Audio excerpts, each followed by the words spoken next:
அருண் சாமிகிட்ட வந்து நான் வந்து இந்த ஐயப்ப தர்மா நிகழ்ச்சி பண்ணும்பொழுது நான் அவர்கிட்ட சொன்னேன், டிஃபால்ட்டாக பொருட்களில் வந்து ஒரு நல்ல கோயில் இருக்குது சாமி. நான் பார்த்தேன் ஃபேஸ்புக்கில் வந்து ரெகுலராக நல்ல அபிஷேகம் ஆராதனை காமிச்சிட்டு தான் நான் அந்த கோயிலில் போய் ஒரு நிகழ்ச்சி பண்ணணும், நீங்கள் பேசுங்க. லாஸ்ட் டைம் நான் வரும்போது ரொம்ப ஆஸ்திரேலியாவிலேருந்து ஸ்ட்ரெயிட்டாக வந்து 2 நிகழ்ச்சி முடிச்சுட்டு போயிட்டோம்.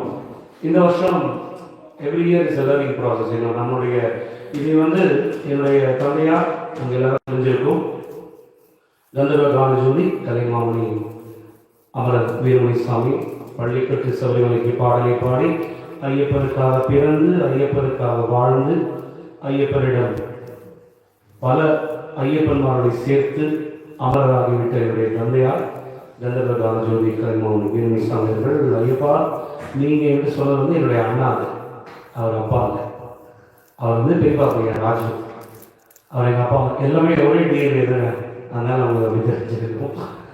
அது வந்து போன வருஷம் அவர் வந்தார் இங்கே. ஆக்சுவலாக அதுக்கு முந்தின வருஷம் அருண் சாமி அவர் தான் கூட்டு வந்தார். வீரமணி சாமி வந்து 1990 அவர் வந்து இறந்து போனார். அப்போ எனக்கு 14 வயசு. அப்புறம் நான் பிஎஸ்சி கெமிஸ்ட்ரி வேலை முடிச்சு ரேண்டெக்ஸில் வேலை பார்த்து நான் வந்து என்னுடைய ஃபாதருக்கு லேட் சைல்டு. பிறகு அப்பா வந்து தான் எல்லாருக்குமே தெரிஞ்சிருக்கும்.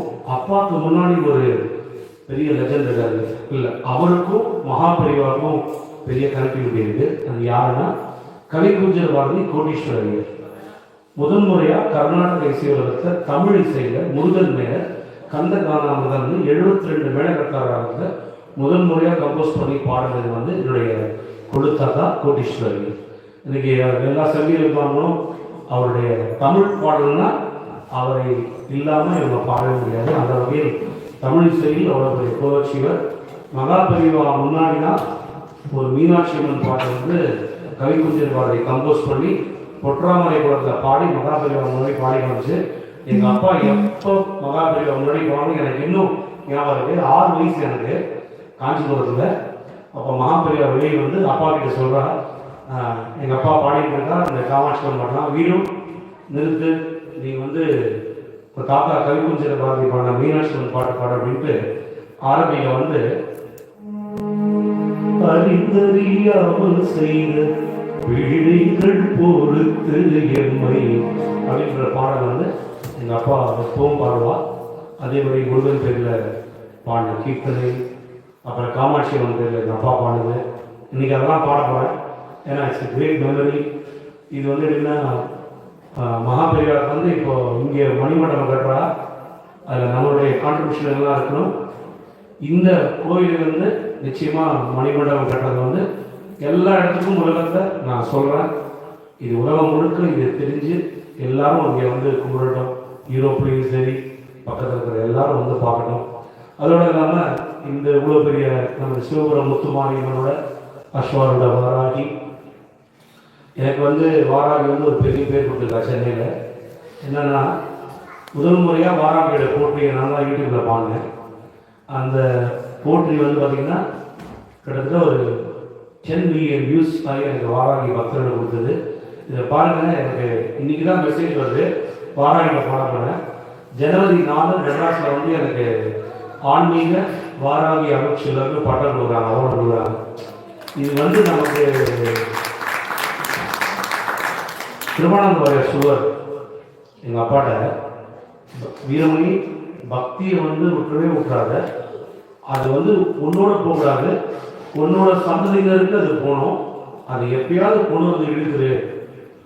அப்போ எங்கள் அப்பா சொன்னார், சாமி என்னை பற்றி கவலை, நான் வந்துடுவேன், இப்போ என் பையன் தலையெடுத்து எனக்கு தெரியாது, அதெல்லாம் கண்டிப்பாக ஒரு கவலை. நான் வந்து எங்கள் அப்பா இருந்த பிறகு எங்கள் அம்மாவுக்கு பயம்.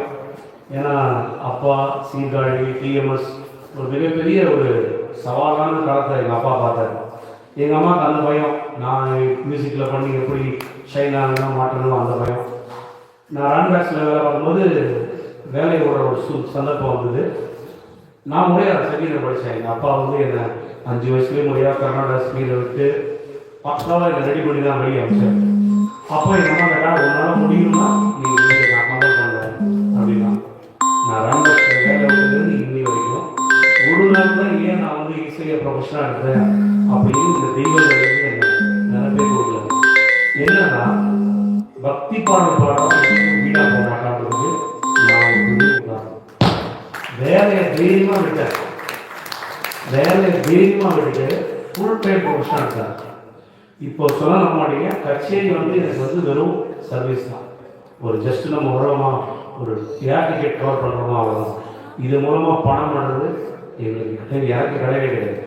ஏன்னா கடவுள் ரெக்கார்டிங்கில் இன்றைக்கி யூடியூப்பில் கடவுள் பிடிச்சா இன்றைக்கி நம்ம சாம்ராஜ்யம் போட்டு உட்காந்துருக்கோம். பக்தி பாடல் அவ்வளோ பாடல்கள் வெளியிட்டு நீங்கள் யூடியூப்பில் போய்ட்டு வீரமணி கண்ணன் போட்டிங்கன்னா அவ்வளோ பாடல்கள் பாடியிருக்கோம். நீங்கள் அவ்வளோ ரீச் இருக்குது ஜனங்கள்கிட்ட.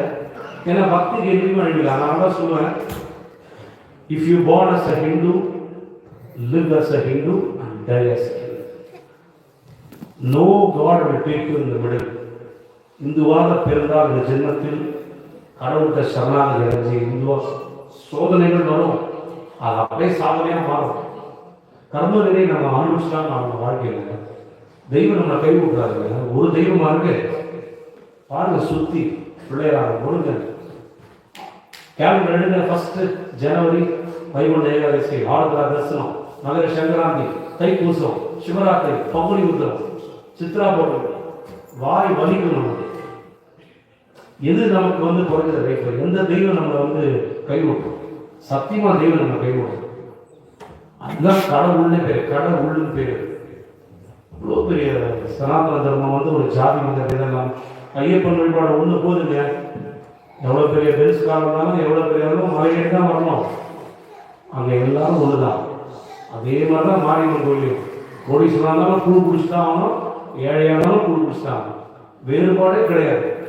பெரியவா ஒரு சின்ன விஷயம், நான் இது ஆரம்பிக்கிறோட இந்த விஷயம் சொன்னோம். லௌகீகத்தில் வாழ்க்கையில் மெட்டீரியலிஸ்டிக் ஆசைப்படாம சிற்றின்பம் பேரின்பம் என்பதை மகாபெரிவா நிதர்சனமாக ப்ரூவ் பண்ணா. இவா எல்லாருக்குமே தெரிஞ்சிடும். மகாபெரிவா குழந்தைகள் எல்லாரும் காஞ்சிபுரத்தில் மகாபெரிவாவுக்கு ஒரு பக்தர் இருக்கார். அவர் டெய்லி காய்கறி கொடுப்பாரு. மகாபெரிவா பெரிய பக்தர். அவர் பெரியவாளுக்கு ஒரு நாள் கீரை கொடுத்தார். பெரியவாக்கு பாலுன்னு ஒரு அசிஸ்டன்ட் இருக்கா. பாலு, நீங்கள் சமையலில் சேர்த்துடுறா அப்படின்னு சொல்லி கீரை சாப்பிட்டேன். அவனு டெய்லி கொண்டு கொடுத்தான். 4 நாள் கொடுத்தான். 5ஆவது நாள் அவன் வரல. பெரியவா திரும்பி எல்லாரும் இன்னைக்கு அவன் வரலையா, கீரை இல்லையா அப்படின்னு பெரியவா கிட்ட கேட்டுட்டு தன் ரியலிஸ்ட் ஐயோ நம்ம சன்னியாசி நம்ம நாக்கு கீரையை தேட ஆரம்பிச்சுட்டு தப்பாச்சுன்னு சொல்லிட்டு கதவை சாப்பிட்டு 24 நாள் தபஸ் பண்ணேன். இப்போ எல்லாருக்கும் பயம். ஐயோ என்ன ஆச்சு சுவாமிக்கு, உள்ளே போயிட்டாரு, வரவே இல்லைனாங்க. அப்புறம் வெளியே சொல்கிறாரு, நான் சன்னியாசி, எனக்கு ஆசாபாசமே இருக்கக்கூடாது. 4 நாள் கீரை கொடுத்தான், 5ஆவது நாள் நான் வரலன்னு என் நாக்கு கீரையை தேட ஆரம்பிச்சிருக்கு. எவ்வளோ பெரிய தப்பு. அந்த கீரைன்னு ஒரு சின்ன சமாச்சாரத்துக்கே மகாபெரிவா அவ்வளோ பெரிய ஒரு தவறு வீழ்ச்சிலாம் வச்சு தபஸ் பண்ணி அதுலேருந்து வெளியே வந்தார். அப்படின்னா நம்ம இது எல்லாமே லைஃப்பில் பணம் முக்கியம். நான் இல்லை சொல்லுவேன். கண்டிப்பாக சரஸ்வதி மட்டும் இருந்தால் லக்ஷ்மி வேணும். ஆனால் நான் என்னோட கான்செப்ட் என்னன்னா, நம்ம 2 பேர் ஹோட்டலுக்கு போகிறோம், 2 இட்லி சாப்பிடும், 3 இட்லி சாப்பிடும், 4 இட்லி சாப்பிடும், 5 இட்லி சாப்பிடும், 6 இட்லி சாப்பிடும். 7ஆவது இட்லி என்ன பண்ணுவோம்? ஆட்டோமேட்டிக்காக அடுத்த டேபிள் வைப்பேன். அது ஒரு தான் பணம். நமக்கு தேவையான வச்சு இந்த மாதிரி கைத்தறி நடக்கிறதா. இன்னைக்கு நான் சொல்கிறேன், சேரிட்டி ஸ்டார்ட் பண்ணுவோம். மார்க் எவ்வளோமா, நான் இந்த மகாபெரிவா கம்யூனிட்டிக்கு என்ன நான் ஃபாரின் ஏற்பாடுறேன்னா அதுலேருந்து ஒரு 10% நான் டொனேஷனாக தரது வளரட்டும். ஸ்மால் பீனஸ் நெக்ஸ்ட் ஓஷன் சொல்லுவாங்க. இதெல்லாம் நமக்காக தான். கோவில்ன்றது மக்களுக்காக, அவளுக்காக, யாரும் காப்பாற்றப்படுறது. இந்த கோவில் நிறைய வளர்க்குங்க. எங்கேயும் சனாதன தர்மம் அப்படியே விழிக்கணும். ஜாதி மத பேரெல்லாம் நம்மெல்லாம் நல்லா போட்டு சேமமாக வாழ்க்கையில் இருக்கணும். இதுதான் என்னுடைய ஆசை என்று சொல்லிக்கொண்டு இந்த அற்புதமான கோவில் அருள்மிகு ஸ்ரீபுரம் சிவமுத்துமாரியம்மன் ஆலயத்திலும் இந்த அஸ்வாரூட வாராகி மகாபெரிவா ஆலயத்திலே இந்த பாக்கியத்தை அளித்த எல்லோருக்கும் என்னுடைய விமார்ந்த நமஸ்காரங்களை நன்றிகளை தெரிவித்துக் கொண்டு, நான் இங்கு வருவதற்கு காரணமாக இருந்த என்னுடைய அன்பு சகோதரர் சபரிமலை ஐயப்ப சேவா சமாஜத்தின் குளோபல் கன்வீனர் அருள் முத்துசுவாமி அவர்களுக்கும் சாமிக்கும் இந்த லண்டனிலே சென்ற ஆண்டு முதல் ரொம்ப சிரிச்சமாகவும் எப்போ ஃபோன் பண்ணாலும் கபலாக்கு எனக்கு அக்கமெண்ட் பண்ணுற ஒரே ரொம்ப நல்ல ஒரு ஹம்பிள் சோல் நம்ம சிதம்பரநாதன் அவர்கள் வருகிறார்கள். அவருக்கு ஒரே ஃபோன் தான், சாமி வீசா வந்துருச்சு, ப்ரோக்ராம் ஃபேமிலியோடு ஸ்பெண்ட் பண்ணாமல் டைமை கிறிஸ்மஸ் அதெல்லாம் இல்லாமல் நமக்காக பக்திக்கு வந்து வாசிக்கிற அவருக்கு இதயமான நன்றி. நல்ல பக்தி பாடல், கணபதி பாடல், முருகன் பாடல் எல்லாரையும் பாடி ஐயப்பனையும் பாடி கொண்டு விடை கிடைக்கும். உங்களது அன்பும் ஆசையும் ஊக்கமும் என்றென்றும் எப்பொழுதும் எங்களுக்கு தேவை என்று கேட்டுக்கொண்டு எல்லாம் வல்ல அறிகிற சூழ்நிலை வேண்டி என்னுடைய தந்தையார் வீரமிசாமியை வேண்டி மகாபரிவாளை வேண்டி எல்லா தெய்வங்களின் அருளைக்கும் வேண்டி பிறக்கப் போகின்ற புத்தாண்டு உங்கள் அனைவருக்கும் சுபீட்சமாக பிறந்து எந்த விதமான மனக்கஷ்டமும் நோயற்ற வாழும் குறைவற்ற செல்வங்களும் தீர்க்க ஆளுநரும் நல்ல முறையிலே வாழ எல்லாம் அல்ல சர்வசக்தி ஆதிபராசக்தியை வேண்டி பாடுவோம் என்று கூறி மாதங்களில் கார்த்திகையும் மார்கழியும் ரொம்ப முக்கியம்.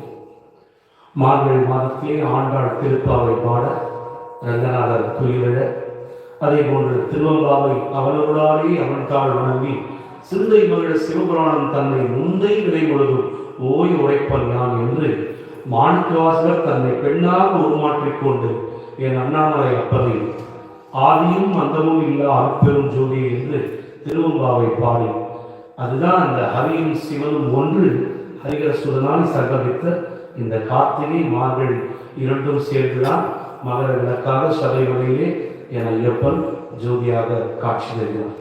இப்பேற்பட்ட ஒரு பக்தி சன்னிதானத்திலே இந்த ஒரு பக்தி இசை நிகழ்ச்சி இந்த மாதிரி எல்லோருக்கும் நன்றி தெரிந்து கொண்டு இசை நிகழ்ச்சியை கூறுவோம். சுவாமியே சரணம். எல்லா பாடலையும் கூட பாடுங்க, வெக்கப்பட வேண்டாம். உங்களுக்கு தெரிந்த பாடல் தான். எங்கெல்லாம் நாமாவளி பாடலையும் பாடுங்க.